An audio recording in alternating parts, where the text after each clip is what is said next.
Week 10 sees the tour travel to the Garden of England as our players take another step on the road to Desert Springs and a chance to grab themselves a place on the Challenge Tour.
Welcome to Kent for the HotelPlanner.com PGA EuroPro Tour and Event 10, the PDC Open. A glorious course, perfect weather and the promise of another thrilling tournament. Here's what's coming up in the next couple of hours. We'll add another hole to our fantasy course. Johnny Morgan will give us his own unique insight into the latest challenge awaiting our pros at the magnificent Chart Hills. Walk away with a par on a beautiful hole like this at 424. You're up. We'll also get a little inside knowledge from Connor Fletcher, a professional based out of Chart Hills, and hoping that home advantage will make the difference. To be playing at a championship golf course every day is it's quite special. We'll catch up with Gary King, who explains his strategy for the season. It gives me the opportunity to pick my events that I want to play, rather than feeling like I need to play. But we'll start with a look at the events from Week 9 at Hawkston Park.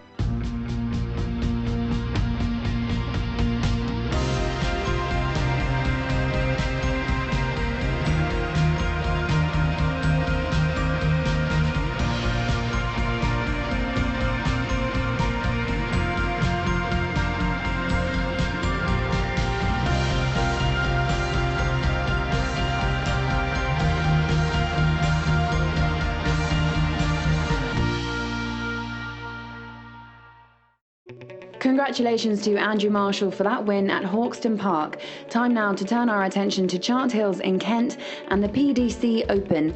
John Morgan takes a closer look at the course. Well, it's 7,132 yards long. This is Chart Hills, and what this course holds for the players is numerous things. We got thick, wispy rough, just like this, unbelievable, loads of it everywhere, gunning the side of the fairways. Then you got massive oak trees, but the biggest thing of it is the water. There's absolutely bundles of it wrapped around this golf course from start to finish that the boys are going to have to deal with. Also, look at this. Wind. Very exposed around here, so they'll be having to hit low shots, high shots to land it soft on greens. The greens are also pretty generous in the way of size, so the boys have got plenty of room to land the ball on the greens and give themselves a good positional shot to hole a putt to make birdies. But the big task is, how low can they go? Thanks, John. So it's a true test of golf out there on a course designed to really bring out the best. Kit Alexander caught up with those leading the way after the first couple of rounds. I've found the man who currently occupies second spot on the leaderboard down on the range, Alex Wrigley. Alex, 9 under par going into the final round. This must be a course that really suits your strengths. It is, yeah. I mean, I've hit the ball really well this week. Come off a missed cut last week, which was a little bit frustrating actually. Hit the ball really well, didn't putt so great. But this week I've managed to hole a few putts and just chasing down by one. It's one of the longer courses on tour this week. Is that refreshing for you? Does it suit you? It does, yeah. I mean, the driver's going well this week. If you can get the right spin on the driver. The wind's been a little bit tricky on a couple of the holes. If you can get the top spin draw going, you're in with a good shout at getting to all the par 5s this week, definitely. Is there a number in mind that you'd like to get to? There's not, no. I mean, it would be great to shoot 8 or 9 under, obviously, but today just going to see how the leaderboards pan out and hopefully we can like I said, be there or thereabouts. Fantastic. Well, best of luck today, Thank you. Alex. Just Cheers. along the range, I've spotted Darren Lloyd, who'll be Alex's playing partner today. Holds a one-shot lead. He'll be the man everyone's chasing. Darren, great start for the week. 10 under par going into the final round. Is it an aggressive strategy or more of the same for you? More of the same. Course has been good, and yeah, it's playing nicely. So haven't thought about it too much, and just play as best I can. Perhaps no coincidence to see you at the top of the leaderboard on one of the longest courses we play, with you being known as one of the biggest hitters on the EuroPro Tour. Yeah, well, I guess that might be a reason for it, but otherwise, it's, you know, you still got to set up the chances, and I've probably done that better than off the tee, which has made up the score. So I was pleased with that over the first 2 days. Luke Goddard, Ian Ellis and Matthew Haynes all sit on 7 under. At 8 under we have Laurie Cantor and Jordan Smith. Darren Wright from Golf at Goodwood and Alex Wrigley from Hartlepool Golf Club are on 9 under. And leading the way from Stamford Marquis is South Africa's Darren Lloyd on 10 under. Time now to hand over to our commentary team, John E. Morgan, Gary Alice and first Simon Golding. Thanks, Laura. Well, time to get into the final round action here at Chart Hills. Gentlemen, it's got to be a decent number today to win this trophy.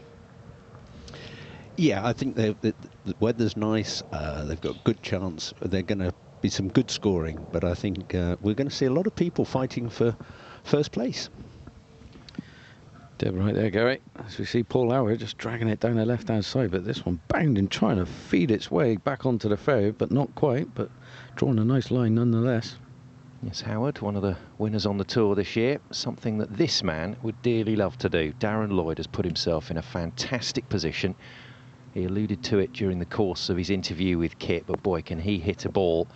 But he might just have to have a little bit more finesse about him today if he's going to get this one home and dry. Yeah, he just needs to string it all together, really. He drives the ball very well, but occasionally the odd little weakness and a shot's dropped. We'll see what happens. Well, that was a great shot. Can Paul Howard follow suit and hit a good one too? Big, tall, towering iron. Ooh. And it goes in the right edge. In the bunker, I think. Okay. Yes, a rather abrupt stop to that ball. That's trouble for Howard. And a bit of trouble here for Wrigley, a man playing alongside Lloyd today. Yeah, coming out. Big splash of roux, getting it out there. Release. And that's a great shot. That was a really good shot, because that pin's very tight to that bunker, and it's a deep bunker. Yeah, it's never easy when you've got to pitch it off the green to try and get it close, Gary. You have to have a bit of luck, and can Howard produce as good a result? Yeah, it's a good shot from there. A little bit easier bunker shot, but got a chance. This then to get off to the best possible start for the South African. See Darren just raising his chin up a little bit just as he's about to pull the trigger. And slots that one in, lovely. Well, he takes a birdie at the first and a little fist pump with the caddy. Said that he was trying not to think about that final round until Kit asked him about it, obviously. And I guess that's the way he's going to try and approach this. Just another day at the office. Oh, little kick there for Howard, but gets away with it. Well done, Paul. That's a good start for him. And Brian Casey for birdie. Now this boy can play. And the luxury of playing with him, oh, I think it was about a year or two ago, and impressed me. Oh. Well, one of the early starters today. That was a premature move, that was. He thought he had it. Catching that left edge and not, unfortunately, going in. Well, that would have been a fantastic finish to a very good day for the Irishman. And that score has put him in contention as 66 then on the final day for 9 under. Well, that's just put a spanner in the works. I mean, you never know. He might have to wait around. Yeah, we've seen it happen before. It's certainly competitive from Casey. Now Wrigley just to tidy things up at the first, and he alongside Lloyd. That's going to be a fabulous pairing on this final round. Now, Kit Alexander managed to catch up with Brian Casey as he left the 18th. I've grabbed Brian Casey as he came off the 18th green after a superb 66 in the final round that puts him at 9 under par, right up there on the leaderboard. That's going to give the afternoon starters something to think about, isn't it? Well, I hope so. I mean, there's lots of birdie chances out there, so I'm just happy with the way I played. I had a lot of chances today, I had a lot of chances all week, and I took some of them today, which was nice. What was the key to that good round today? My iron play. I've been practicing very hard, and you know, I'm finding something, and it feels really good to have chances inside 10 foot. And terribly unlucky there on 18, you had a lip out for another birdie. It was right in the middle. You know, it was breaking left to right, lovely down the slope. And at the last roll, it just went left. I just caught the left lip and just missed. But you know, I'm happy to give it a good try because it's a tough flag in 18. That's going to give the leaders a bit of trouble coming down the stretch in the last hole. Well, despite that trouble, Brian into the clubhouse at 9 under, and there's a lot of players on that score, and Darren Lloyd will be grateful for picking up that birdie at the first, because Mark Murphy, the Irishman, going very well to get to 10 under. Now then, time to hear from Sean Backer, the general manager here at Chart Hills. Faldo's first European design in '93, and he really put a great course together here. You know, it's championship standard. It's got a lot of bunkering. We've got 127 bunkers here, so definitely a lot of sand. We are currently working with Faldo Design in refurbing all the bunkers, going through a big program with them. They will leave us with some really good changes to our greenside bunkering and quite consistent sand throughout. People say that the tour is getting more and more experienced and more talented every year. What do you make of it? First round, 6 under, was leading. I'm not sure what's going to end after day 3, but some great golfers out there.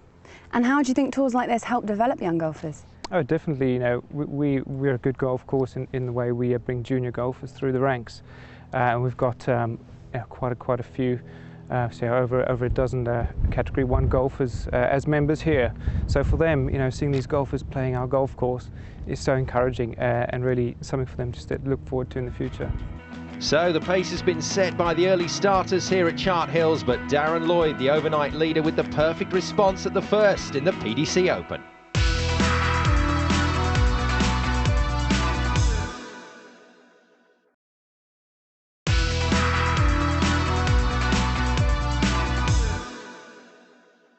Welcome back to Kent and Chart Hills for the PDC Open.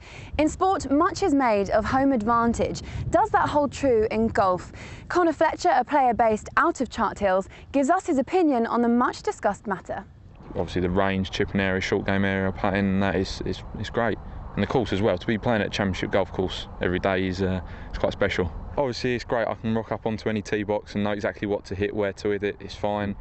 But there's some pins that EuroPro put out this week that I've never seen before. Not bad pins, just our greenkeepers don't put them in them places, so all of a sudden I'm standing there going, right, I've actually got to really read this, and because I don't have a clue which way it goes, really. So, no, but it definitely helps, just makes you a bit more comfortable, you know, you can just stand there and know exactly where to hit it. Since the schedule's been released earlier this year, seeing Chart was on it, a lot of the members have said, oh, are you playing, are you doing this, oh, blah, blah, blah, and they say, oh, you should win, shouldn't you, you're being a member here, which is true, but at the same time, you still have to hit the good shots and still have to hold the putts, and if you're not doing that, someone else is. So the par 5s here, quite strong. There's a couple that you can knock it on into, the 10th especially, as we're playing it this week. It's a bit longer, it's a good 3 shots to get on there. The 8th we're playing it this week, the Island Green par 3, it's a nice hole, and even though it's only like a wedge or 9-iron, if they can tuck the pin away, the wind picks up, anything can happen really. We're playing it at 14 this week. It's got the Anaconda bunker, the par 5. It's playing a bit downwind when I got there today, so it made it a little bit easier. But having a 250 odd yard bunker is not something you see every day. It's really important to get it in play off the tee. Even though there's a lot of drivers, there's a few holes where you don't need driver and it's sort of a bit more of a rescue or a 3-wood off the tee. And then going into holes, you have everything from an 80-yard pitch all the way up to a good 4-iron in. So yeah, there is every shot covered, basically.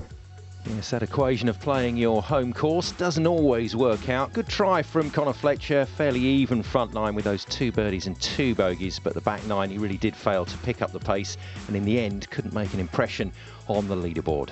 But the guys that did make an impression on the leaderboard in action in this final round and pushing for the win, Darren Lloyd, the South African, looking to open his account on the EuroPro Tour and he's got a fabulous opportunity to do it today. He leads at 11 under as Laurie Cantor comes out of the rough stuff. He does. Somerset boy ploughing out the field on the right hand side, finding the cut stuff in the middle of the fairway. He was lucky to find the ball there, because that's really, really deep in that hay. Well, it's got to be the PG's good knowledge, keeping a good butcher's eye on it, finding the ball for him. I'm sure it's ball spotting out there. Now, first look at Ian Ellis. And Ellis from Great Yarmouth and Caister Golf Club. 73, then a 64. That's what's put him in contention. Fabulous second round here. Back to Laurie Cantor, playing his third shot now to the par 5. Yeah, big, tall, strong lad. Big, tall, towering iron. Finds the dance floor. Still not happy. Look at that. In search of perfection. Certainly are. Now, second shot, Luke Goddard. On the 4th, dog leg round the left, avoiding the water. And a good shot, pin high, but a tricky putt coming down and across that slope. Watch out, his trolley will run him over. Yeah, well, Laurie Cantor, can he convert a birdie? Locket and rocket style, sending it down the hill, slightly from right to left, levels out, and drains it. Catches the left edge and drops. He did find that perfection in the end, John. He did indeed, Simon. Practice makes perfect. Now, where we left Goddard, with this longish birdie putt, big slope on this green. Going to take some reading. Well, 2 shots off the pace, he'll stay there, but Goddard could be one of the contenders. 22-year-old former Walker Cup player. Not the best start to his pro career on the EuroPro Tour, but that tied 12th at Hawkston last time out put him in the frame, and plays out of a club that you know pretty well, John. I do indeed. Bowood, good memories there. Lovely golf course. It's going to feel right at home with this track. Very similar in many ways, in the sense of nice old trees, a few little ponds here or there, slightly raised greens, beautiful bunkers. Now Ian Ellis to putt. That one just meandering across the green, but no damage done. John, you've been a little bit modest about Bowood. Well, it was a good moment in my life. It got me my European Tour card, guaranteed it. Hold of, I think it was like a 30 or 40 footer on the last hole to force a playoff, and when it went in, I think I would have been a pole vault champion or a high jump champion in athletics, because I jumped so high. As we go back to the 3rd, and our leader launching another massive tee shot, bounding down this dry fairway. Absolutely position A. Very good chance of setting up another birdie. Well, that's the appropriate word, launch. Yeah, but look at this, the drop. Whoa, yeah, he rests it on his right shoulder. It's unbelievable, Gary. It is. It's slightly Sergio Garcia-like, but that drop is lag, creates some power. But as you know, John, you've got to time it. Otherwise, if you don't square the club face, you've got a red arrows display going on. Yeah, you're up there, Gary, that's for sure. But when you're on, you are on, and Darren looks like he's on it. Flushing it straight down the middle, just like this man. Dissecting the fairway too. But we'll see Darren Lloyd's ball, yeah, probably about 20, 25 yards. Still in front of him as we see Wrigley's swing. Just shy of parallel, might as well call it parallel. Picking teeth, and that is a nice, solid, balanced swing. Back to Ellis then. On the par 4 5th, 8 under at the moment, so plenty of these guys in contention around about the 8-9 number. It really is congested. Oh, really got some lovely spin on that. Tee's pushed up a bit today, so they're looking to drive over the water, leaving themselves just a wedge, and it's become a fair birdie opportunity, the 5th today. There's Smith with his psychedelic top. You definitely see him in a nightclub. Looks like one big glow stick. He's a quiet man, so he needed a loud shirt. He's a little bit quiet after that one. Felt he had the read on that putt.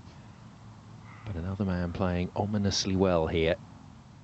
And there really is a lot of names in the picture at the moment, including this one, Mark Murphy. Yeah, the comedian of the tour. Definitely gives a good atmosphere when he's here on the EuroPro. Always jolly, happy chappy. As we see him, now very flat, comes in, punches it and holds the angle well through the shot. Very kind of Zach Johnson-y like through the ball when it comes to his wedge play, holding the angle through the shot very nicely, Gary. Yeah, as you say, flat backswing, held the club face square, keeping the left wrist really firm, getting good control. And great putt from Ian Ellis. That takes him to 9 under. That was much more purposeful. Now Wrigley, after that fabulous drive, just like his partner Lloyd, who's going to win this little mini match play contest. Lovely look down this hole, isn't it? Looking straight down over the water onto this green. Really inviting you to knock it in there close. It does, and I think that's the glory of Chart Hills. It does have those holes. It just opens it up and makes you think, I want to play this hole so well, because they are so inviting and they look so pretty. They do, and wonderfully bunkered. There's about 120 bunkers around this golf course. Oh my goodness. There's more sand on this golf course than my beach in Portishead. Now then, Lloyd, this is the part of his game today that has to function if he wants to win this title. And both he and Wrigley playing this hole very well. Now back to Murphy. What's going on with Murphy? Black trousers. He normally has some fairly funky strides on. He does. You know, he's definitely got the shamrocks hanging out of his trousers as he goes for this one. Oh, and it's not meant to be. He's looking at it. Go on. I should have had that extra couple of baked beans this morning. Get up to the hole. Not meant to be, though. Now, big opportunity for a big move here at the 3rd hole. He's already got a birdie under his belt today, Darren Lloyd. Big up and over the hill, running up for an eagle. Oh, come on. Oh. Very close, but a certain birdie. Another one under the card. That looks so good, Gary. I thought that was going to go in. I was about to jump up and down. You ever played with a yellow golf ball, John? No, not my thing. You know, a bit of a traditionalist when it comes to golf balls. I remember the old Tornado.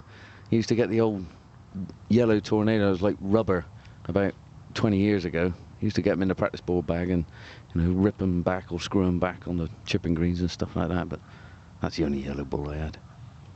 Yeah, they were bouncy, those Tornadoes. They're good to see. A lot of people, if your eyesight of the sky is very grey, they tell me, I've not used it, but they tell me the yellow ball's good. Pick it up in the sky. It's good in snow. Yes, the yellow balls are fine, but stay away from the yellow snow, John. Now then, Wrigley rolls it in for a birdie. And very good stuff from both he and Lloyd at that hole. Now then, let's take a look at how things stand at this crucial part of the season. And once again, Gary King is the leader still. Those 2 wins to start this year off mean that he is on £21,641, and that means he leads the race to Desert Springs. But he's got company now. Darren Wright, the closest of them, in 2nd position. Good, consistent season so far from him. Well, Gary King had an electrifying start to this season, winning those opening 2 events and ensured his place not only in the top 5, but also as the leading contender for winning the Order of Merit. It took a lot of pressure off for the rest of the season. I was lucky enough to be able to take the last few weeks off to prepare for this tournament, and it gives me the opportunity to pick my events that I want to play rather than feeling like I need to play. So it takes a lot of pressure off, and I can just focus on playing well. We haven't seen you for the last couple of weeks, so how are you feeling this week at the tournament? Yeah, really good. I've been working hard with the gear system over at Magnolia Park. That's something new that I've been working on, and it's really helped a few things that I've been working on in the swing.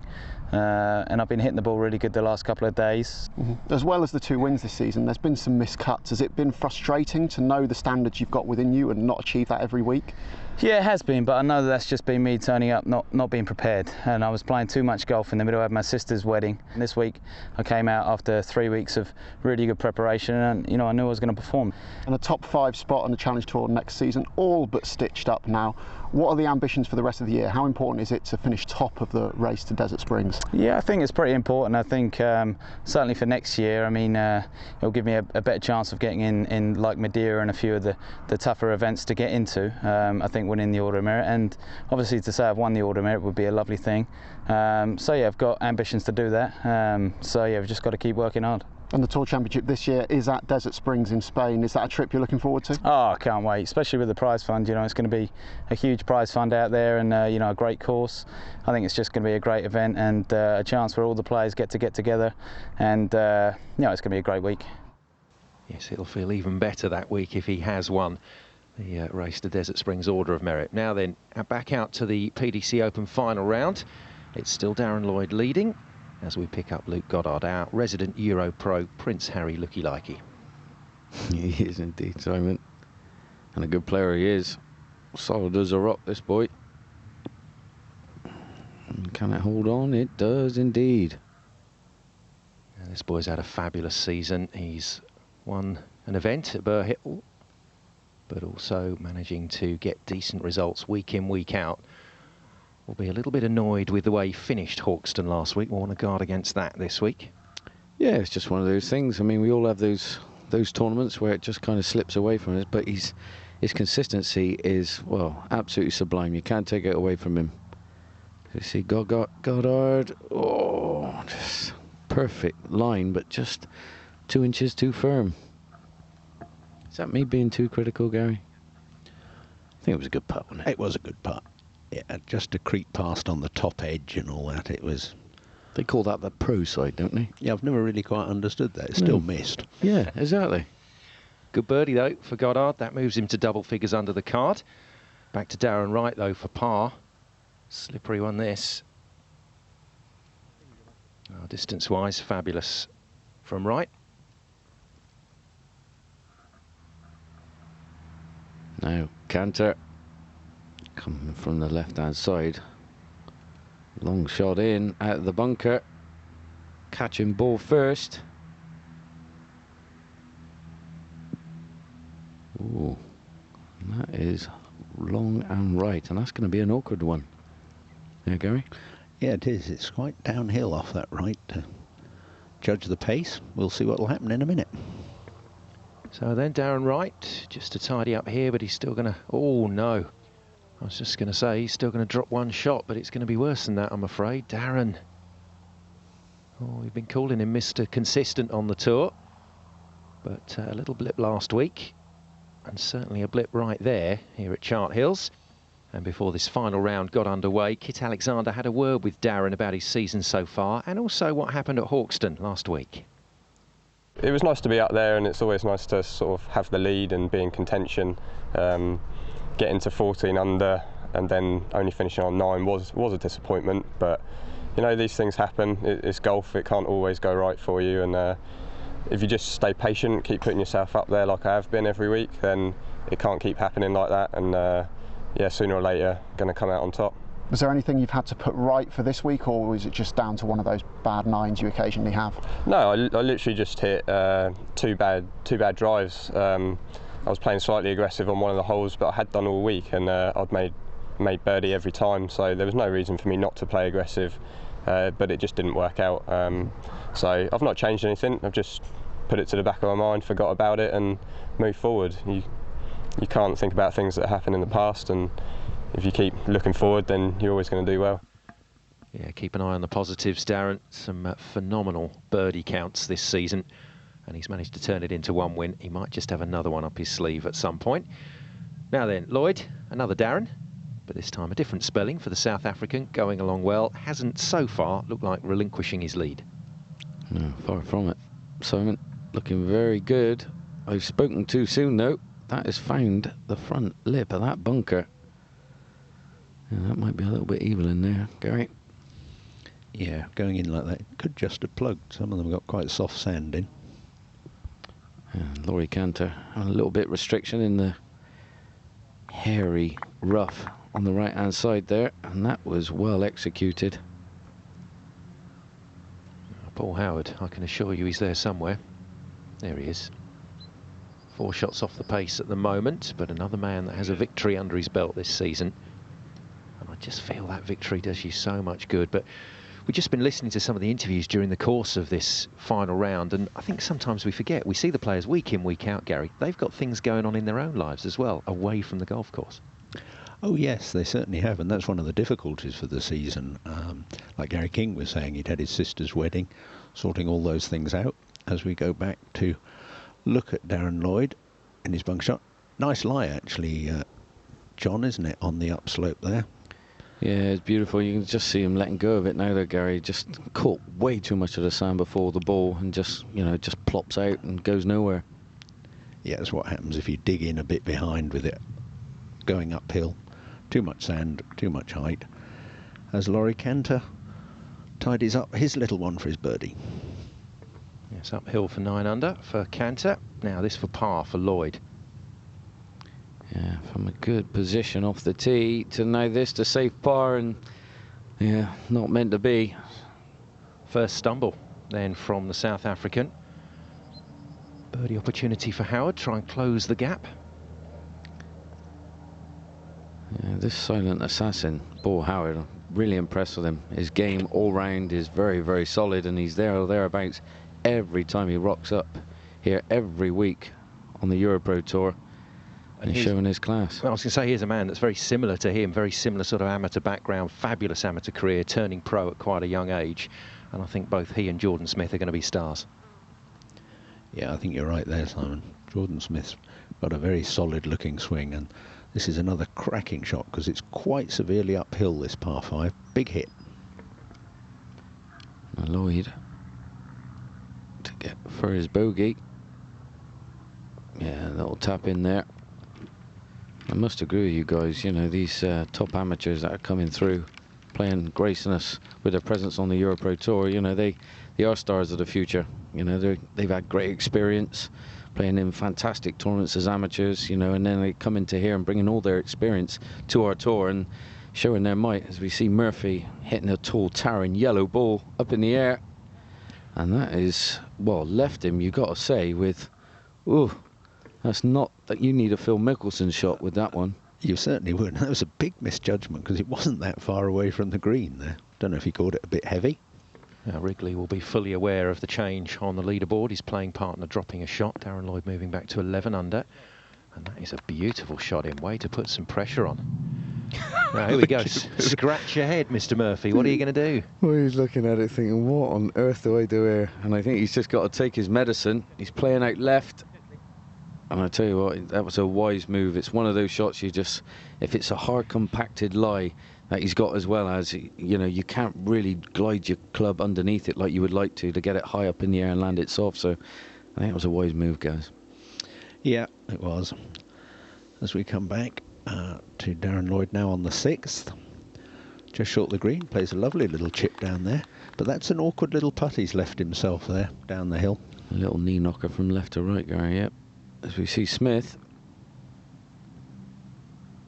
butting through the fringe. I'll have to give it a little bit extra to get it through, and that's why it's come up short. Now back to Murphy, handed a share of the lead by that bogey from Lloyd. This to stay in a share of the lead. You never know, this could be a massive moment. Go on, go on. Well, it was a good putt, but not the result he was looking for. Can Wrigley get himself level with his playing partner? Set it rolling nicely, but fooled by the break and the speed there, Johnny. Had a bit of a rush of blood. Yeah, he definitely has. It's one of those, you get over putts like that and you think, I fancy this, and you go for it and you go, oh, Gordon Bennett, what have I done? You know, and all of a sudden, you know, you got a 3-4 footer coming back to try and save your par. As you see Smith just knocking that in, very nonchalantly done, and this man needs to do the same. This is tricky. This he's got to be very careful this doesn't slide away to the right on this slope. Good call, Gary. Yeah, you hit the nail on the head there, guys. Oh dear, so Wrigley drops a shot. Jordan Smith, with that birdie, takes him to double figures under the card, so he's gone to 10 under. Wrigley drops back to 9 under, and this for Mark Murphy to stay at double figures under the card. He does so. Well, in the end, from where he was, well tidied up for a 67. And Mark Murphy has once again raised the bar back at the clubhouse. Yeah, it's a great round of golf from Murphy. And back on this same tricky 6th green. This is another one. I'm not. He's going to have to be very careful. Oh, he was up a bit quick there, John. That wasn't. He was up there quick. I mean, you just one of those that you just want to glide into the hole. You know, you want that little dribble it, and it gets away from you. Now Mark Murphy is with Kit Alexander. I've come to chat to Mark Murphy as he's come off the 18th green after a fantastic 5 under par final round that puts him at 10 under total for the tournament. Mark, great round out there today. What went so right for you? Well, I mean, I didn't come in with the expectations weren't great coming into the week. I caddied for Rocco last week at the seniors, so the game wasn't, I didn't know what I was coming with. The first round I played like an 18 handicapper, you know, I was very poor, I hit it all over the place. But got up and down pretty well. Yesterday as well, I played really good, and you know, I went in today with a lot of confidence. You know, I said if I can get it to 12 under par, that was my number. I probably wouldn't win with 12, but that's where I was at, and I nearly did. Well, didn't quite get to where he wanted to be, Mark Murphy, but he still leads in the clubhouse. But it's been a long time since we've seen a leaderboard like this. 15 players within a shot of each other. It really is congested at the top. And with 5 men into the clubhouse, there's plenty still to play for those guys that are out there in the PDC Open. Mark Murphy in the clubhouse at 10 under, ruining a drop shot at the last. The rest of the field contemplating his score as the leaders head for the halfway point in the final round.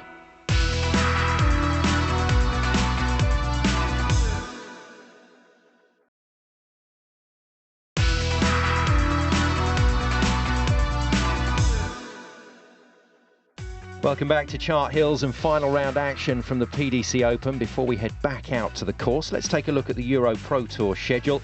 We've got just a handful of events left before we get to Desert Springs, including our first 4-dayer at Moore Allerton and Princes, the penultimate tournament before those Tour Championships. And if you want to see the players in action, Slaley Hall is your next chance. Well, the 8th hole. What can you say about it apart from just absolutely stunning? It's a par 3, it's 147 yards. I mean, there's no margin for error whatsoever because there's water everywhere. Island green in amongst it all. Clubbing is massively vital. As the boys come here, they're going to think, well, they've only got a pitching wedge or a 9-iron. Yeah, easy par 3. You got to be bang on the button. This is going to make your heart skip a beat. When that ball goes in the air, you're going to wonder, is it going to be pitching in the right place? Because all you want it is that ball to be dry. Because if it is wet, well, you know, you're racking up a big number. Pin today, tucked on the left-hand side of all places, dangling that carrot, like I said before. And I'm looking at the house that's behind the screen, just seeing the right big chimney pot there. If you go at that with a little right to left, I think that's probably your bailout zone. Now, I've only got a pitching wedge in hand because when I put this grass up in the air, it's a little bit down off the right. So it's helping me aim at that chimney pot on the right-hand side. So middle of the greenish, and let nature take its course. And hopefully, he ain't swimming.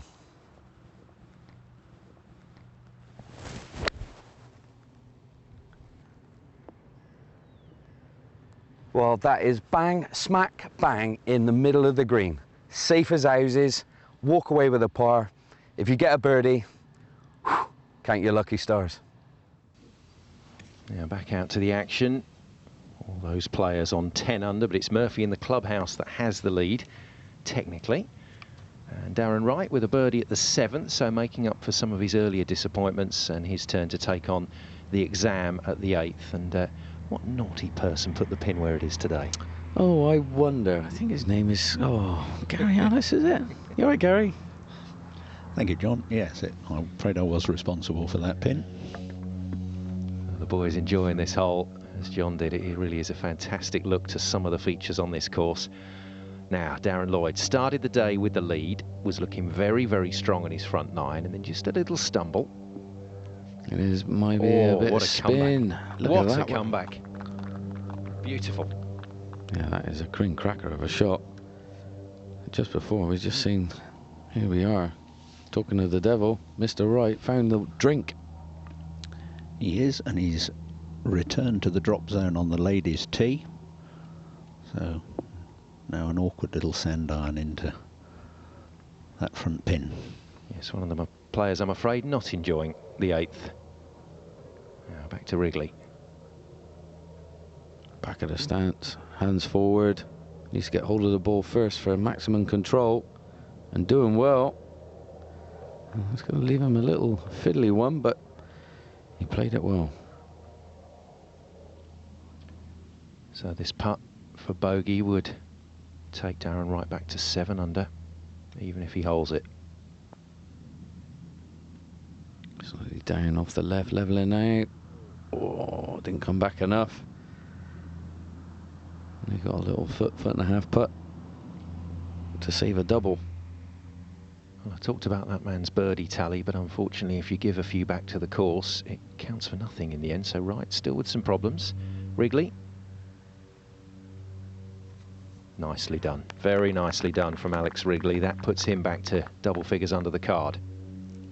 Good up and down. That was a difficult little pitch and then a very fine putt. Well done. So a massive tie on 10 under at the moment. Oh dear, Darren. That's going to hurt. Yeah, a little scratch at the head. He's just wondering what's going on. There's a speed lip out. Well, he just thought, I'll take all the break out, boom it in, and boomed it in and out. He did indeed. But like you said earlier, he takes it on the chin and moves on, which is a great philosophy in this game. Don't hold on to the negatives. As we see Darren just polishing off what was a great, well-played hole. Yes, fabulous stuff from Lloyd. So once again, getting his hands on the lead. Now Canter for eagle. This will put him in the mix with Lloyd. Can he get a spring in his step? Oh, just shy. I'm sure he'll knock that one in for a nice little bird. So Canter strolls up purposefully. Job done. And he spoke to Kit Alexander before this round about his strong finish to last season. You finished last season with 2 top 5s in the final 3 events, including runner-up in the Tour Championship. Was it frustrating not to carry that form into the early part of this season? A little, yeah. I mean, anytime you finish, you're playing well, you obviously want to try and carry on and play more tournaments. But sort of in truth, I felt like my game just clicked towards the end of the year. It was sort of good timing in that respect.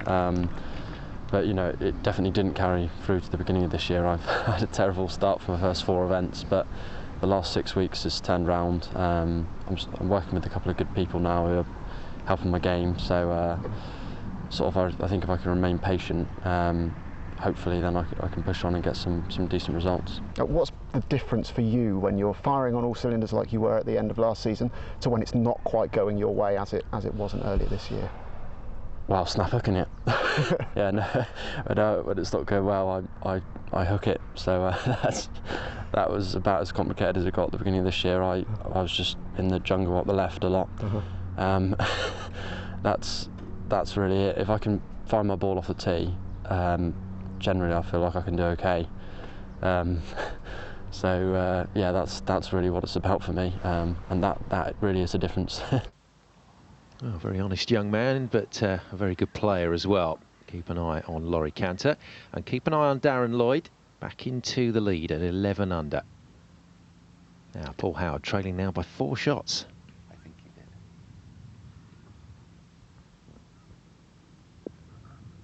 Oh, what a shot that is. Might not be trailing for much longer if he keeps playing like that. Now, saying Scotland, John, looking back through the dim and distant mists of time, you think this guy might have played an international with you here at Chart Hills? Yeah, it was my very first. I think it was 2001. I mean, he was a young superstar. Everyone was looking at him. He had the build of like a 25-year-old, and he was only 17 or 18. He just hit the ball an absolute country mile. And, you know, hell of a player. That was England v France, was it? It was indeed. I don't know what the score was. My memory's a bit of a blur back then. I'm sure you won. Now Howard rolling that one in. He's looking good, isn't he? That was good. Moving in the right direction. Lovely second, nice putt. So back to John's former playing teammate. Going for this eagle, long eagle putt down this 14th par 5. And I think he'll be very pleased with that and should be able to tidy up and make a birdie. He's got the old grey hairs coming through now. Poor old Zane. We all get old. You can talk, Mr. Morgan. That's true, I got nothing. Now then, Lloyd, bit of trouble here at the 9th. That's his 3rd shot in, and he's going to have that to stay at 11 under. Yeah, very nice tall towering iron shot, and unfortunately just releasing a bit too much. But we come back to this man, and this one's a new daddy, Zane as well. This will be a good 2-putt. Yes, it is. So birdie, Zane Scotland moves to 10 under. Oh, it's just a massive group of players now in contention here at Chart Hills, and that's why Lloyd needs this putt.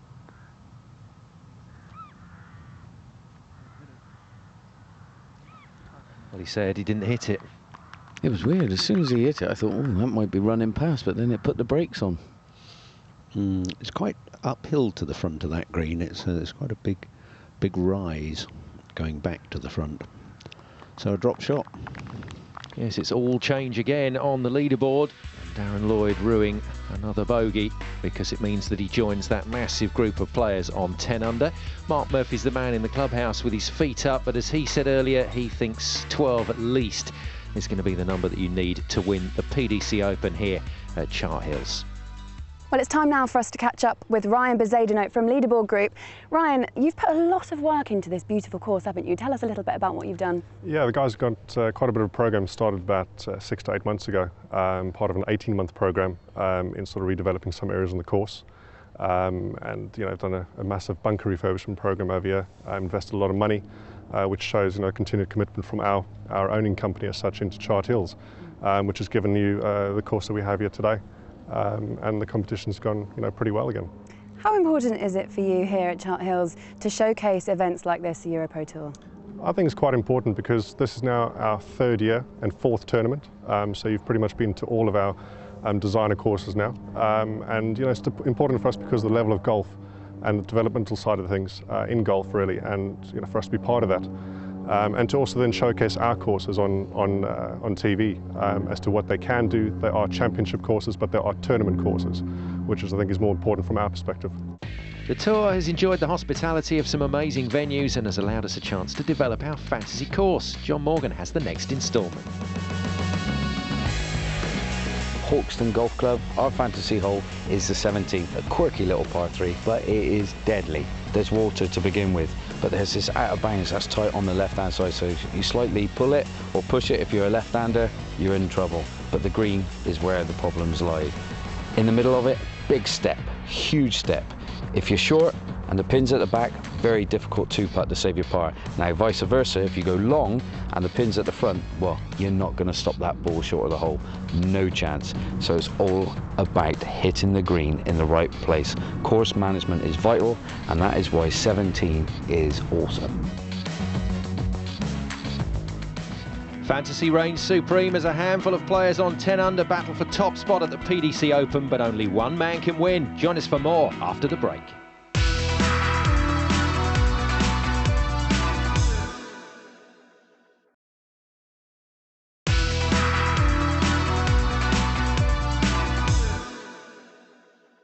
Welcome back to Chart Hills in Kent for the final round of the PDC Open.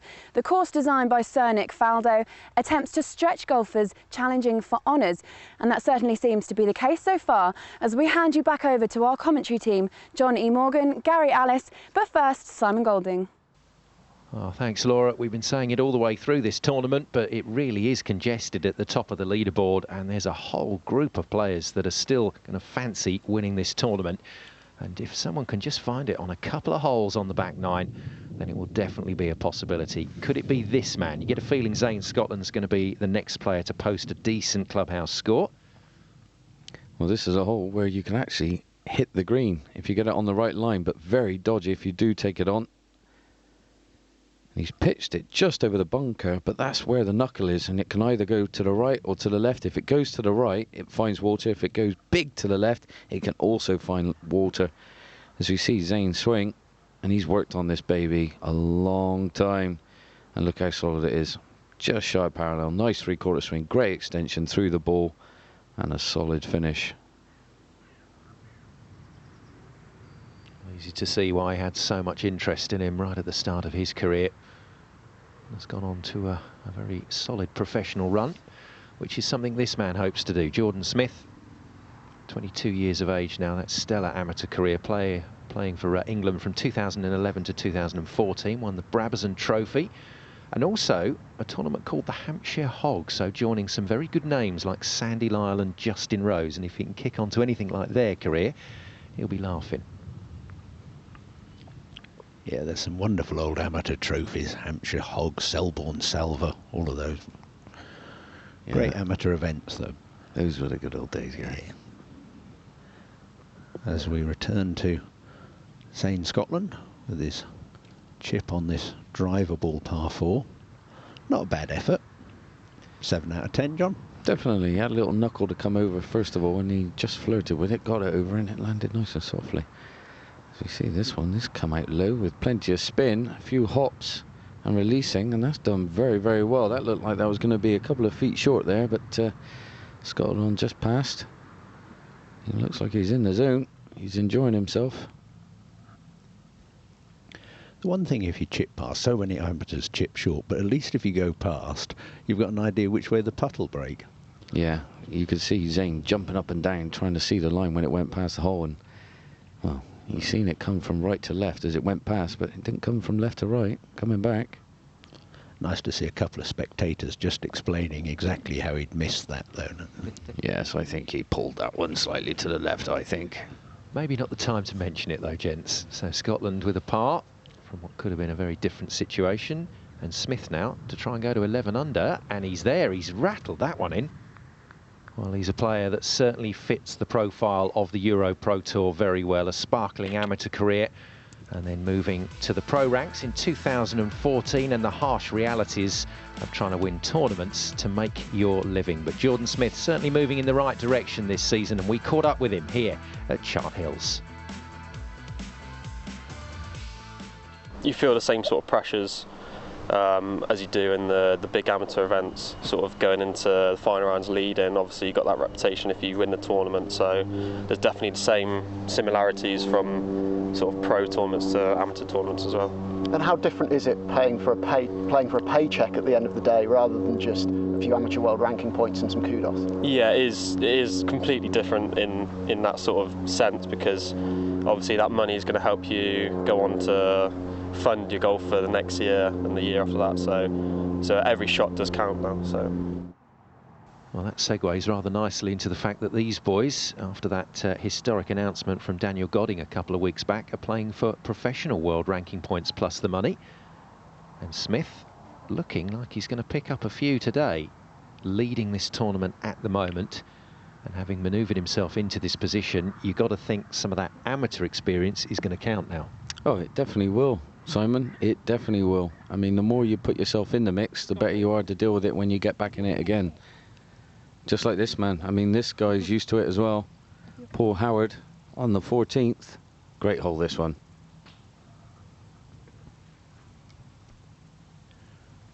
This is very spectacular. Par 5 going up the hill. And he finds the front end of the wonderful Anaconda bunker, which stretches for 200 yards up this hole. And it's in play from start to finish, if you like it or not. It's a real snake in the grass, I'm afraid, and he's in there. Nice hands from Jordan, but these days they all fancy popping those in. Paul Howard out, come up shy of the Anaconda bunker, which is about 60 yards short of this green, laying up, giving himself a decent yardage. Bit of spin, perfect, well judged. Yeah, might still get something out of that hole. I think that was very good, clever course management, that was, Gary. It was. Course management is something, again, that all these players need to learn. There's a lot of young players out there, and it's one of the big keys, course management, for them to be able to step up to challenge and ultimately European Tour. Exactly that. So Smith stays at 11 under. This is for Howard to move to 9 under. Oh, that was a nice, confident roll on that one, but just didn't quite get the line, unfortunately. So Paul Howard stays on 8 under. Right, let's get back out to John on the course. Well, the 13th hole, par 4, 424 yards, dogleg. I tell you what, looks unbelievable on the course planner, but in real life, looks even better.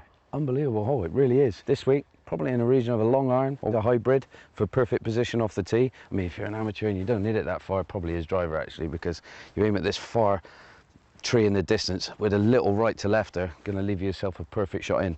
So I'm going to try and demonstrate for you a nice little hybrid I got out. I think the ground's running pretty firm, so once it lands it's going to scoot and then propel it from right to left when it lands. Well, you hope it does anyway. But you can see this beautiful water feature here on the left hand side, and you definitely don't want to go in there. So just did it pure. Stay confident.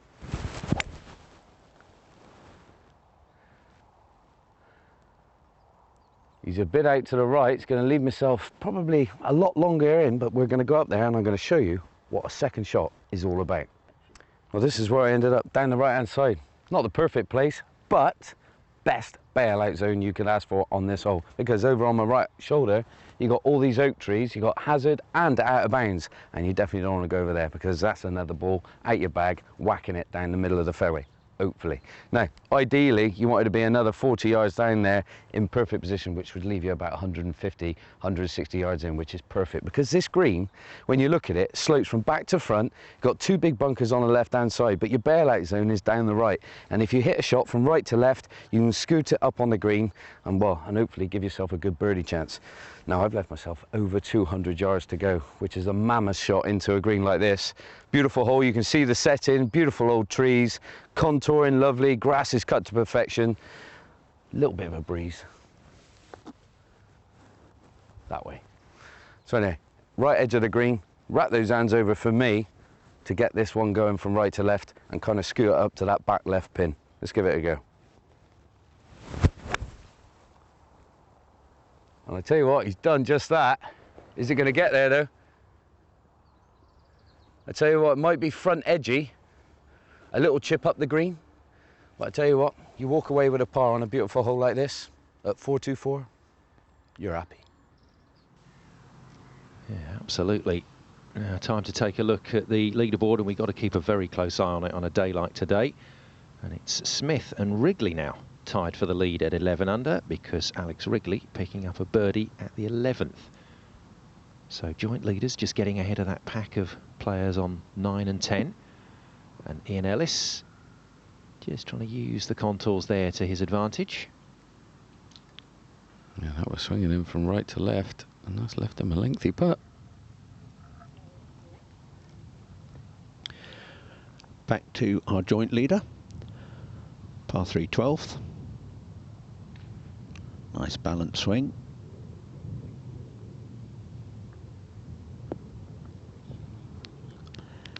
And a very tidy result.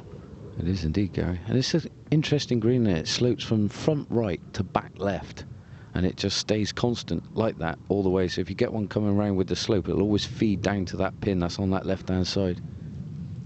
Should actually favour this man, who shapes a few in that way. Another good shot. Yeah, tall Tarrion, beautiful shot there by Darren. Now Ellis, from a long way out. This is one that you fancy just getting the whole side, take the pressure off yourself. It's got to go, it's got to go. Has he got it? Has he got it? Oh my goodness, he has. Well, that is what you call a Barry bonus. They're the ones that you just think, well, if it drops, you know it's your day. Maybe. It may well be. That was, as you say, John, a real bonus. Now, can Darren Lloyd read this big swinger down the hill? He's read the break, but not quite got the pace. Berating himself. He is. He's like, go on, hit it. But meant to be as we come to Canton now, only trailing by 1. Can he finish with a flourish? You never know. Well, every player we go to at the moment could be the potential winner here. And they're all starting to hit some good shots. What a fabulous putt from Ian Ellis to take him to double figures under the card. And this, a chance for Wrigley to claim that lead all on his own. just outside the right lip. Just hopped a bit, didn't it? And as we could see, over borrowed. Be a bit annoyed with himself at that. He'll feel he should have done better. Yeah, there's no harm going past that hole with your first putt because you're coming back up the hill. So you can give it a little go, but you don't want it to get away from you. That's the trouble when it's downhill. So you see Darren now, little knee trembler, just on the right edge, send on its way. Oh, and just left it out there that little bit too much. Started just outside the right edge. So that's Lloyd back to 9 under, and that's if he taps that one in. Back to Canter then. Is to go to a share of the lead. Ooh, it's like calling a horse race at the moment. Everybody's making a move.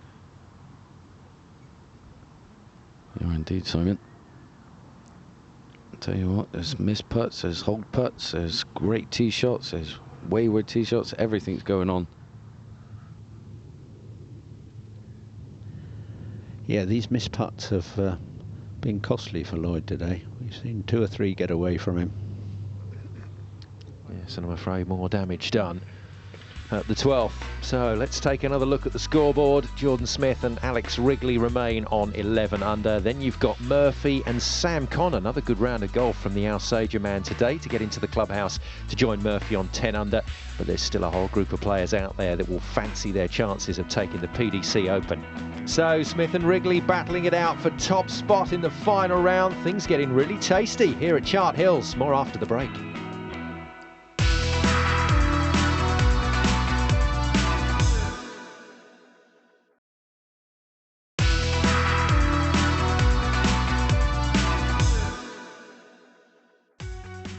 Welcome back to final round action. It's fabulous final round action from the PDC Open here at Chart Hills in Kent. A lovely day to be playing golf on a lovely course. And alongside me, Johnny Morgan and Gary Ellis. Come on then, boys. Time to earn your money this week. Who are you going to pick?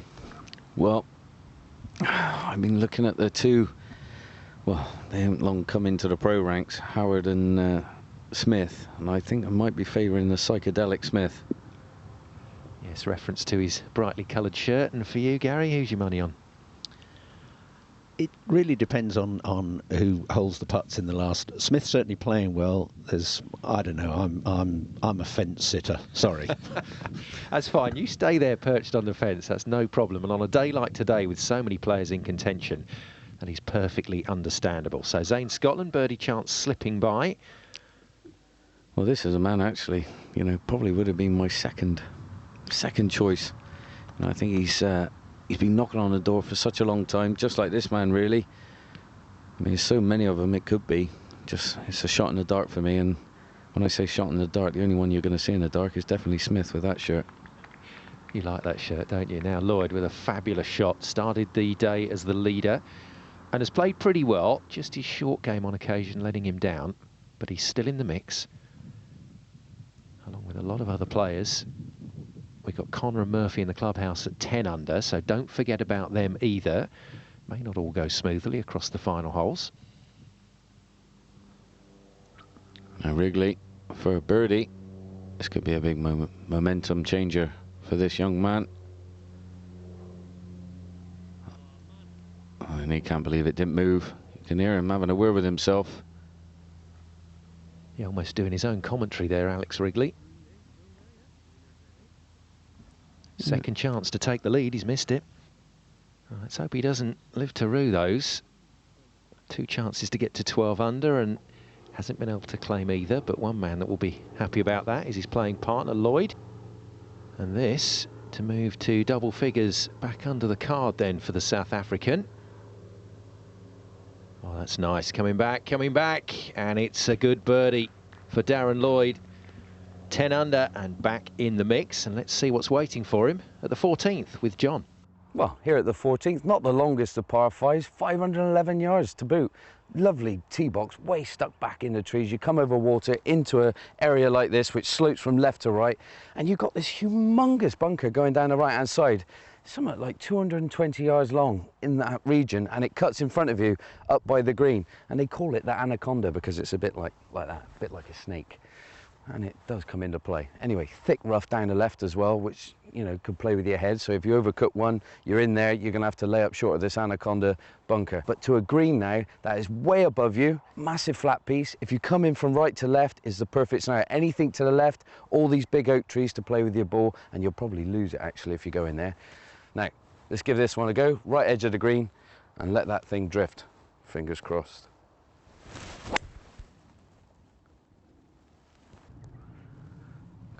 Come back. Oh, I think it's found a putting surface, which creates an eagle opportunity for the boys. They'll be happy with that. An eagle on here, 2 up on the field. Yeah, that's exactly what I was talking about earlier in terms of getting a march. I wonder if someone can find it out there.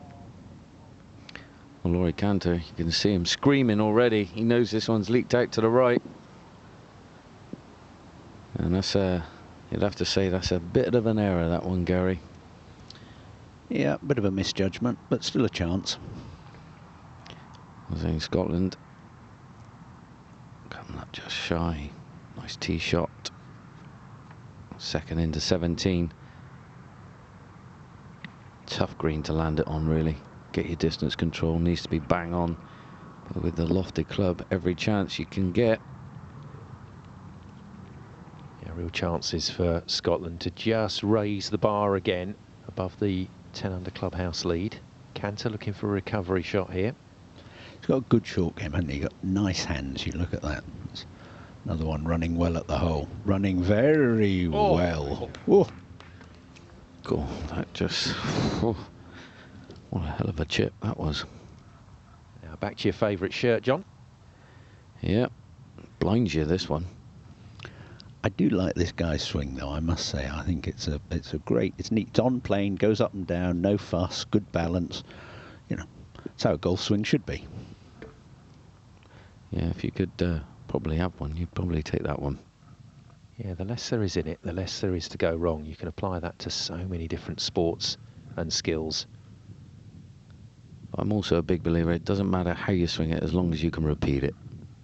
If you can repeat it, well, then you can write your own checks. No birdie for Scotland then at 17. So if he is going to get in with the clubhouse lead, he's going to have to find a birdie at 18.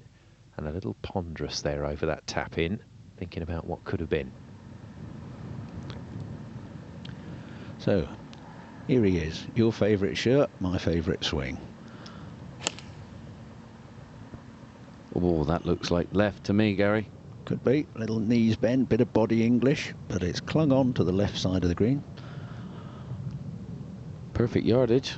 Took the bunkers out of play. Yeah. Look at this, the one-piece takeaway there, John. Look at the big turn, solid base, clearing the hips, no sort of jumping at the ball. Head steady. Keep the levels, knees, hips, shoulders. Look at that balance. Head, shoulders, knees and toes, knees and toes. It looks a little bit like Ben Hogan at the top of the swing, actually. Little bit. He did all right, you know. Hogan wasn't a bad player. Pretty good with 2 irons, I heard. You boys are making some star-studded comparisons with our field today. They will be delighted with who they're being compared with. Now Smith got to trundle this one all the way down. Asking it to go. That may be a problem. Yeah, always lacking pace. You could tell that straight away. As soon as you hit it, go, go, go. Not to be. Bit of work still to be done. As we see Lloyd on the 15th, on the 14th, sorry.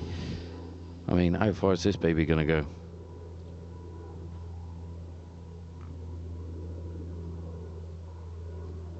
Hang time. Wow. Oof, but that's a rather abrupt finish. You can see the ball up there in the thick rough. I mean, he's obviously drawn a nice lie. Yeah, only downside, it's level with his knees. Yeah, he's swinging it like a baseball bat up there. And Wrigley, don't want to be going down that right-hand side, but you don't want to be going left. That's bouncing. Could that make the fairway? Is that going to come back? Well, he's drawn a nice lie, though. Ball will be below his stance on that one, though, for a second. Eagle putt missed, so this for birdie for Smith. And there's your lead. Someone has finally got to the number that Mark Murphy mentioned, 12 under. Yeah, he's holding some nice putts, isn't he? Yeah, that was very confident, Gary. Now, little trapper. Just flop it straight down into the back of the ball, pop it up in the air, kill it when it lands on the green. Oh, good effort. Don't need much hair and graces on that type of shot. Just keep it plain and simple. As we're going to see Darren now probably give us a right old welly out of this stuff. Oh, that could be left, going left.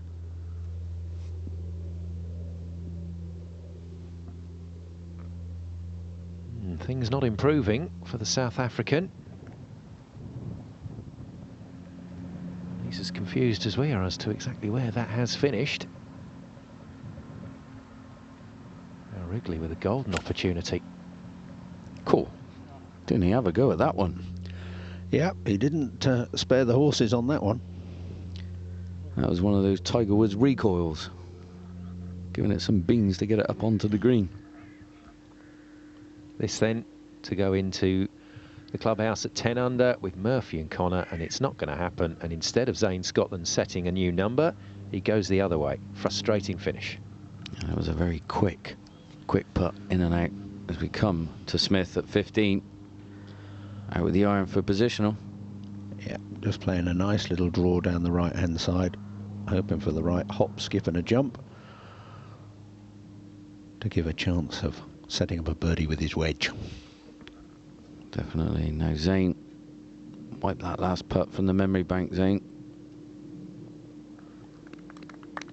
Well, there were chances for Scotland, but he unfortunately couldn't take them, but still gets 69 from his final round. Yeah, be umming and ahhing. Wondering where it went wrong, but I mean, what a front nine that is, going out in 4 under par. So this is where Lloyd got to. Little popper, straight up in the air. More height the better to land it soft on the green. And he's played a little beauty.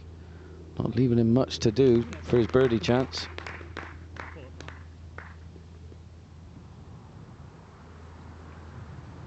Now things looking better and better for Jordan Smith. Well, I think, you know, this is a long way back. I don't know if he caught the best shot in the world off the tee. Missing it to the right, but that is what you call a great approach shot. I think one of the beauties of playing it a bit further back, it just allowed him to play a little bit longer shot to control the spin. You can sometimes get too close to the green, John. Oh, way too close, and then it becomes a feel shot, and then you only got to be fractions out, and you're leaving yourself quite a lot of work to be done. Wrigley for eagle, so that's going to guarantee him a birdie, and that means he'll be joining Jordan Smith once again at the top of the pile. Wrigley moves to 12 under.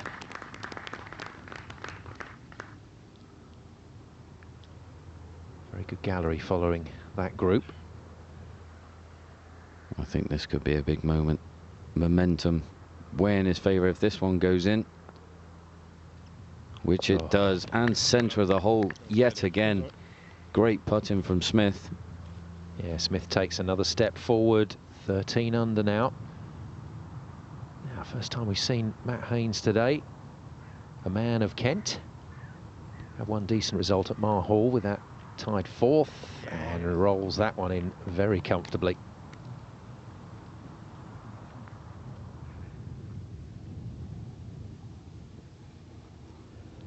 Now, can Darren Lloyd improve his score? Indeed he can. Well played, Darren Lloyd. Yeah, a little bit of a movement again, but it's Smith out on his own at 13 under, and the rest are chasing, and some work to be done if this man doesn't make any errors on his final 3 holes. Probably to one of the smallest greens on the golf course, the 16th. Quite a narrow green to come into this par 3. Yeah, and it's got a little bank on the left, and that's where he's pitching it. It's coming back, it's feeding back onto the green. It is indeed. That's not a bad shot at all. And this man's just getting shown how it's done. Looking at Smith there, eagle-eyed cherry. And look at that, gorgeous swing, Gary. Yes, I think it'll make much gold in the coming years. Now Darren, errant shot off the tee on 15, leaving himself this long bunker shot, which has now left him an absolute monster of a putt. So Howard really liked the way that he just hasn't panicked, hasn't worried, and has tried to keep himself in contention here today. And he's got a good chance of once again coming away with a reasonable result, but he needed that to drop. What a shame. Well, no rhyme or reason sometimes. No, because at that speed, it had to come just off that left lip. And that's a great round, though. I mean, there you go, 67, 5 under par, 2 little blips. But all in all, a lovely, solid round of golf. A hole doesn't need to be super long, does it? I mean, look at this. We've just seen two of the best players playing today. Both found sand when they're trying to find fairway, left ridiculously difficult putt. And you know, a simple hole on the face of it, and they can toss shots away like confetti. Yeah, they can, Gary. Well said. Yeah, just a very, very clever hole, 15. Chance to go to 14 under then for Smith. He hasn't hit it. Not the first man that will be saying that in the closing stages of this one. I think we'll see a few nervy putts out there. Cricket pitch length and a switchback green. Yes, what could possibly go wrong? Speed. Well, under the circumstances, not bad.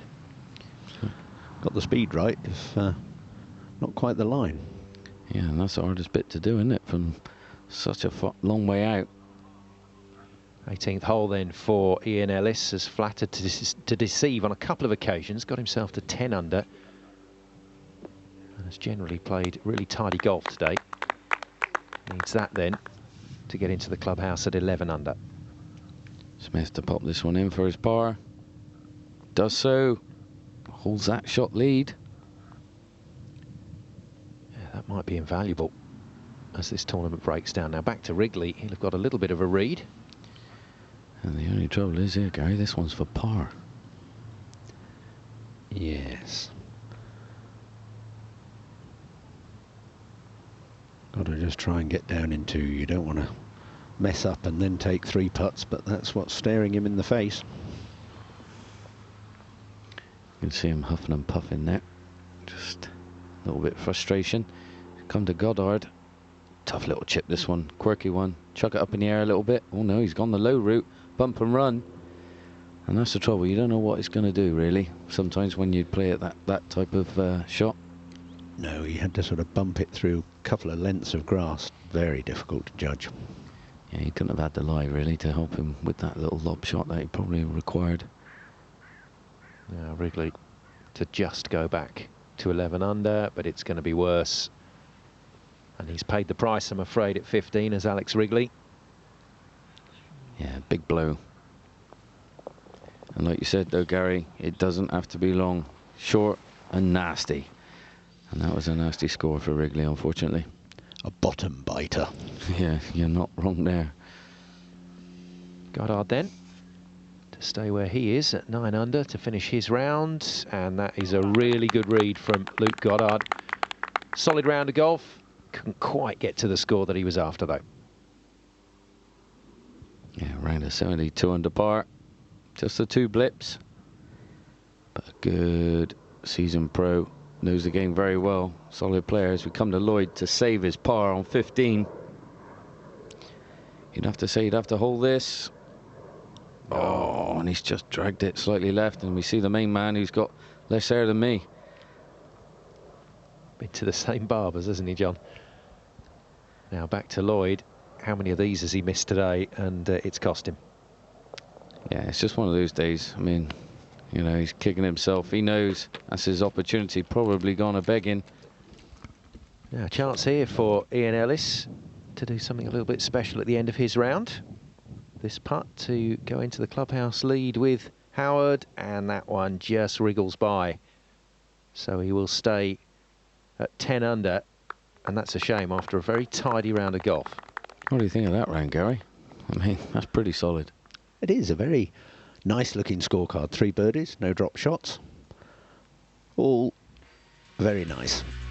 Yeah, so let's see what that does to the leaderboard here at the PDC Open. Well, Jordan Smith with that 2-shot cushion, which may prove invaluable, especially with Laurie Cantor out on the course at 11 under with 1 to play. But a whole group of players in there will still feel they can get something from this tournament. But it's Jordan Smith that has put a bit of daylight between himself and the rest of the field as he chases his first ever professional win here at Chart Hills.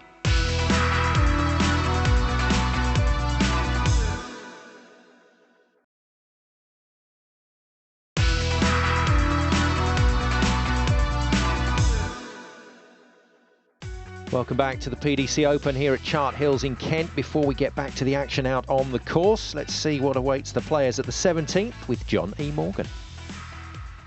Well, 17, 439 yards, and what a hole it is. Very daunting for the players, only because the tee shot is so narrow from their eyes. You've got oak tree left, oak tree right, very daunting. And if they get away with that and they hit it dead straight, that's not where it stops. You know, they've done one great thing, now it's the next. Here on the green, totally different matter for their second shot and approach. You know, they've really, honestly, just got a small area, because at this front of this green, I mean, you're 10, 15 foot on, it's still going to run off it. I mean, you just throw one and it just keeps going. It just keeps going. And I tell you what, very, very hard hole to judge your second shot. Now, make a par on here, you head up 18, needing a birdie, you're going to fancy your chances, because this baby will give you some confidence if you make a par. Well, the man with all the confidence at the moment must be Jordan Smith. A 2-shot lead over Laurie Cantor, still out on the course, and Howard in the clubhouse at the moment. And here is Smith at 17. Now with this hole, with the fairways running pretty fast, you can get quite a long way down there and get a lofted club in your hand. But the first port of call is find the fairway. Oh my goodness, there's hazard over there. Oh, luckily for him, it's scooted through the trees. They say, aren't they 90% air trees? Or 80% air, they call it? Yeah, they are. But I always seem to manage to catch the 20% that isn't. Yeah, me too. I know the feeling, Gary. You see Wrigley now. Tall, high spinning shot. Pitching front edge, releasing up the green. Yeah, lovely shot, that one. Now, what a chance for Laurie Cantor here to put some pressure on. Birdie at 18, and that will at least ask the question of Smith. Really quite elevated when you look at that. Yeah, and it is a blessing that you've got a lofted club in your hand to boot, though. Difficult when you're playing up there and you can't see the bottom of the pin, even though these guys know the yardage. Very much so, Gary. Is Darren Lloyd taking a run at it. Oh, had the flag out, felt very confident. And he needed that. Yeah, I think it's got to that stage of the day, isn't it, for Lloyd? Hole everything. Now Haynes coming from a very similar sort of position. Cantor was A for effort, not quite there though on the result. See if Haynes can just punch this one in. Oh, and he does. Well, he loves to fashion his way around the course. He comes up with some weird and wonderful stuff, doesn't he, Matt Haynes? But a lot of it works. That was dancing around the flag. Well, I think our leader's been very fortunate here. Got through the trees and found a pretty good lie. And a little bit of caution on that shot, looking to make the most of the fortune. Cantor 18, just coming up just shy, just missing this big deep bunker at the front of the green. This for 12 under. Well, it's fine, but I'm afraid not what he wanted from the 18th hole in terms of setting that clubhouse lead.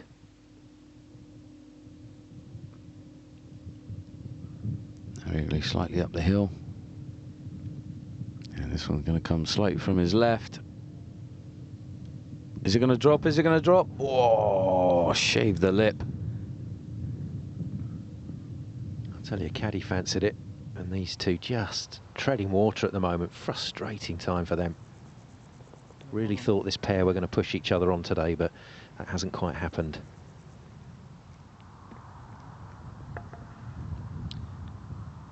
Now Jordan Smith. 30 feet or so, back of the green. Good putt. God, great putt. That's fantastic. Well, we didn't even dare say 14 under would just about do it, because that was a long, long way off. And he has taken his chance with both hands after that bit of fortune off the tee, Gary. He did. That's always good. Take advantage if you get a little bit of luck. And this man hasn't had a lot of luck today. Putts have got away from him. Yeah, rolls that in to stay at 10 under. Now Haynes, if he rolls this one in, goes to 9 under. Yeah, you want to finish on a high. Can he do it? Yes. Thoroughly deserved after that fabulous approach. Look at that for a back nine. It's a great finish, those last 5 holes. Look at that. He could sell that, couldn't he? He could. He'd have a lot of takers, yeah. I think this man would snap his hand off for that. Those last 5 holes. Out with the 3-wood for position. Oh, and a clitter clatter in the trees, and who knows where that's gone. Yeah, once again, unfortunately, hit the solid bit where the tree's concerned. Something that Jordan Smith managed to avoid. Now Wrigley, he's gone after that. Gets the reward. Bounding on. What a tee shot from Alex Wrigley. Yeah, if the fairway's that little bit damper, all of a sudden they're able to come in with 9 irons. 9 times out of 10 they'd be coming in with 6 or 5 irons. It makes the whole play totally different. Yeah, it certainly does. There we have Laurie Cantor finishing off. Another very solid round. Yeah, another nice back nine there from both these men. Good charge on the final 9, but not a charge that has taken them into the lead, but it's going to be a result. Yeah, that's what Lloyd's looking at, and he will count himself fortunate. Well, that's when you look up at the heavens and say, thank you very much. Having a very lofted club, trapping it perfectly, getting the height, wants a bit of spin if he can get it. Oh, and he's done well. That's just got over that little ridge and held up nicely. Yeah, that false front, you know, just got over it by about a yard. So we see Wrigley now, back to take dead aim. This was a big drive, no more than a wedge in his hand. Sounded a bit fluffy. Oh, how's that finished? It's finished absolutely fine. So Wrigley and Lloyd looking good at 17. Let's take a look at 18. 18th hole, final destination for these lads here at Chart Hills. Absolutely stunning. And what a little diamond it is. 365 yards, loads of bunkers everywhere. Landing zone doesn't look like there is one, but there is. There's plenty of it as well. All you got to do is keep it simple. Aim up the right hand side, little right to left there. You're going to be fine. You will find the fairway. And I have. So that should be a 1. So let's get up there and have a closer look.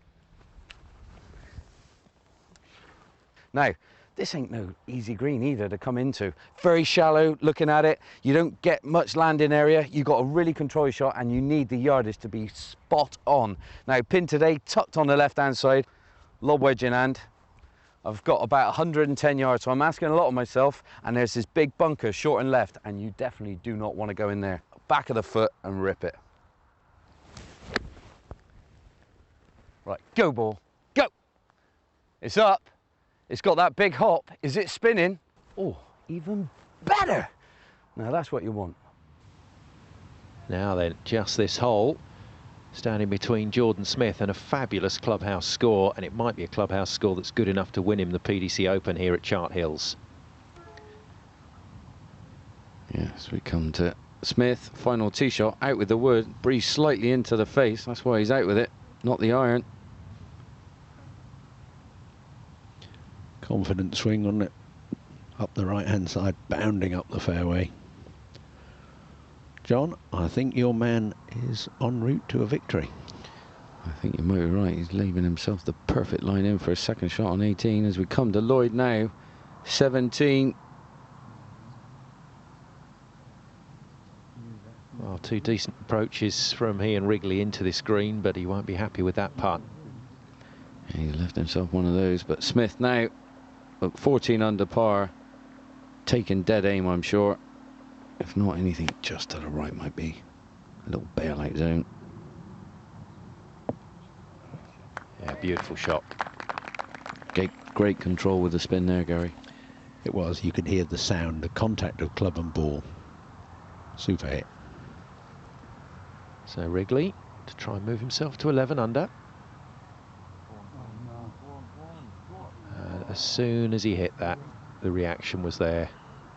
Probably need just a, half a foot of pace, and that was centre cut in the middle of the hole, but not meant to be. Just the pace of it sent it away from the hole at the last minute. And Darren Lloyd now leaving himself one of these lengths. He'd like to see the back of, put it in, walk to the next. Well, he's missed a handful of those today. Keeps happening. So Lloyd will be thinking about that as he leaves this tournament. This for the big finish then. And if Smith can get this to 15 under, nobody's going to touch him today. Well, he's going to have to settle for 14 under, but that should still be good enough, surely, boys. I would have thought so. Definitely. Great round of golf.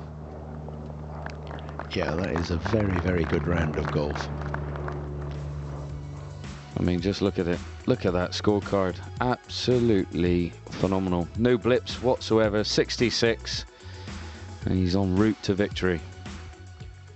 Take a seat back at the clubhouse, Mr. Smith. Your job is done, and it's a very good job too. He's going to claim the trophy here at Chart Hills. Doesn't matter what our final group does, they're not going to be able to catch him. And Wrigley with his tee shot. Let's go and hear from the winner today. Jordan Smith is with Kid Alexander at the back of the 18th.